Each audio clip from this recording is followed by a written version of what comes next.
A very happy new year everyone, welcome back to the channel. I hope you're all well rested and ready for 2024 because I can't think of a more appropriate way to kickstart this year, the year of the dragon, than with the OG dragon himself, S.H.FIGUARTS Bruce Lee 50th Anniversary Edition, a commemorative release 50 years after the legend's untimely passing.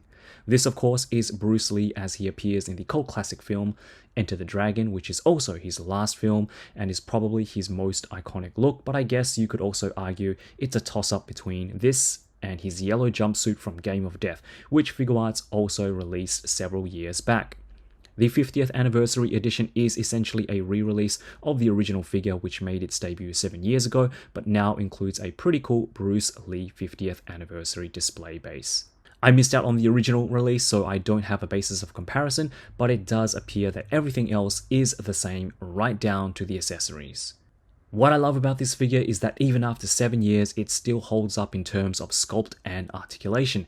The wrist and thigh rotation can use a bit of updating, and I would have liked to get more range in the ab crunch, but other than that, you get a very satisfying portrayal of Bruce Lee in figure form that can pull off with ease pretty much any Bruce Lee pose you can think of, which is essentially what it's all about, right? I like the proportions. Bruce Lee was about 5'7", and I think the size of the figure illustrates that pretty well. You can tell that he's ripped but not huge, and you can see the muscular definition highlighted by the subtle paintwork and shading on his upper body and arms. Nice abs there, Bruce.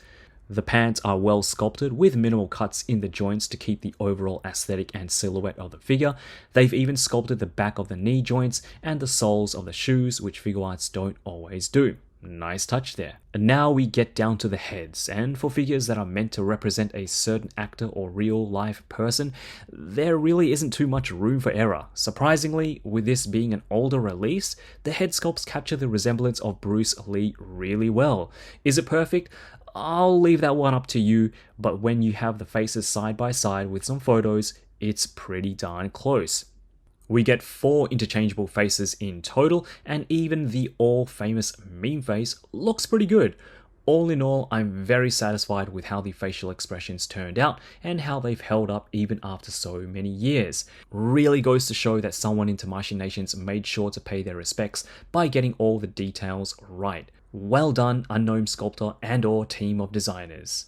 As for QC issues, I've heard the legs for the original version were a bit loosey-goosey, and that might vary from copy to copy, but the 50th Anniversary Edition, or at least my copy, I haven't had any problems so far.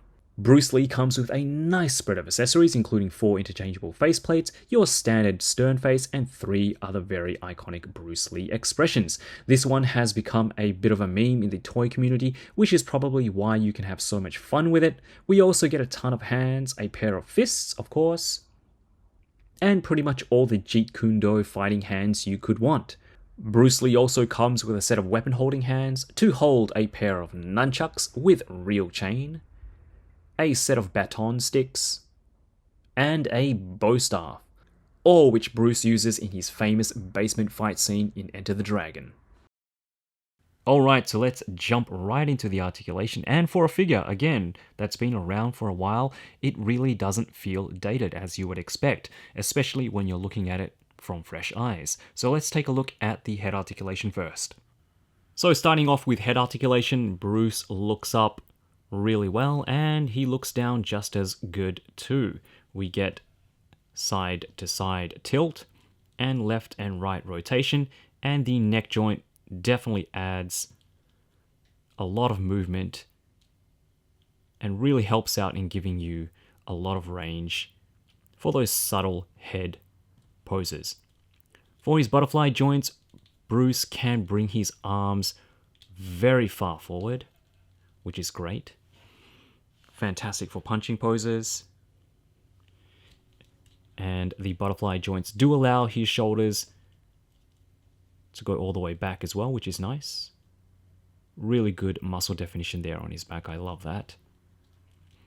Shoulders, the arms don't go quite as high up as I would like, but if you move it up or around, you do get that bit of extra articulation, so that's not a problem.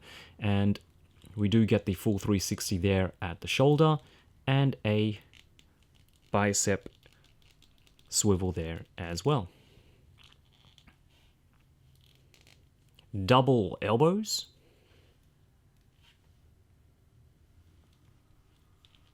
And we get a good range in the wrists as well. So you have your traditional swivel, and you do get some hinge there as well. It's not really a traditional hinge like you see in most figures with the ball hinge joint. It is a straight peg, as you can see.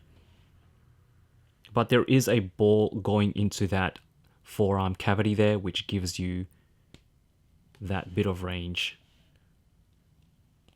for the wrist there. So it's well hidden,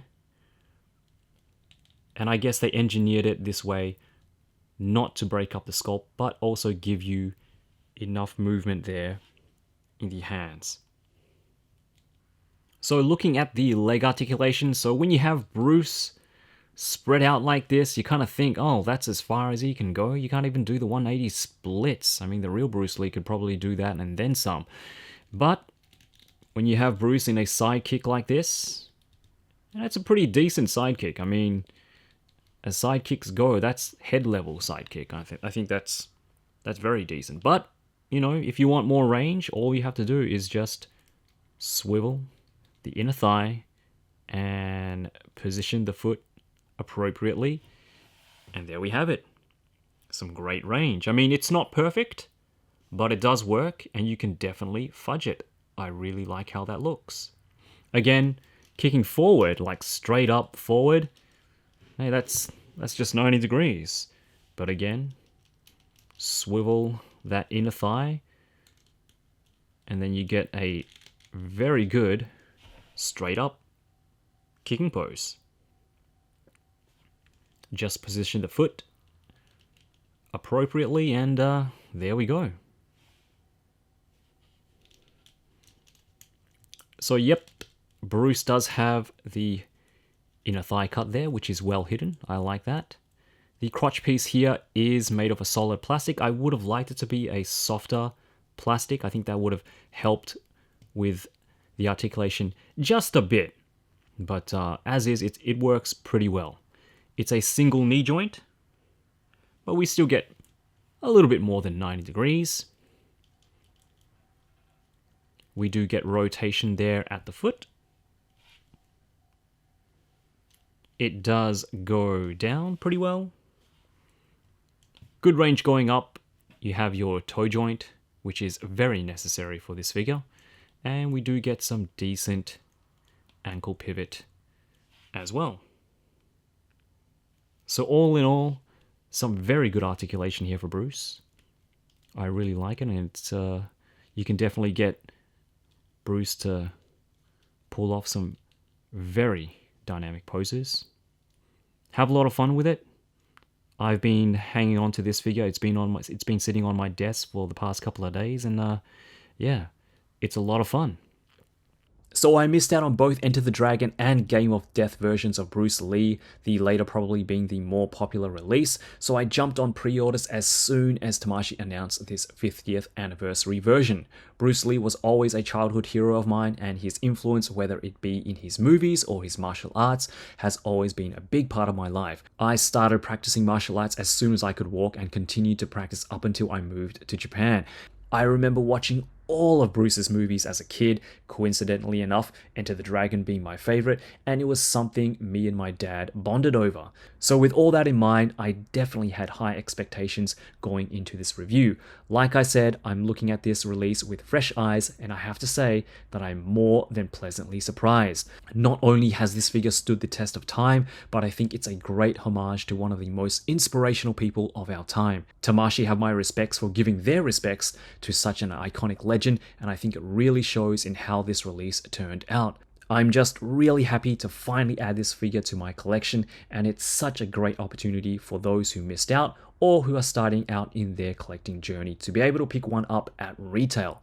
I really hope Tamashii continue their Legacy series and give us even more icons in the future. I would love for them to re-release the Game of Death version of Bruce Lee as well, but some new members for the Legacy lineup would be great too.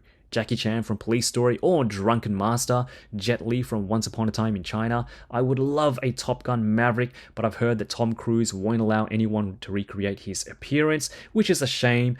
Give us some official James Bond figures, or even some sporting legends like Michael Jordan or Maradona. I would love to have a whole display of GOATs on my shelf. Just think of all the posing and photo possibilities. Anyway, let me know what you would like Tamashii take on in their legacy line. I'm sure there are a ton of possibilities and ideas out there. Sound off in the comments.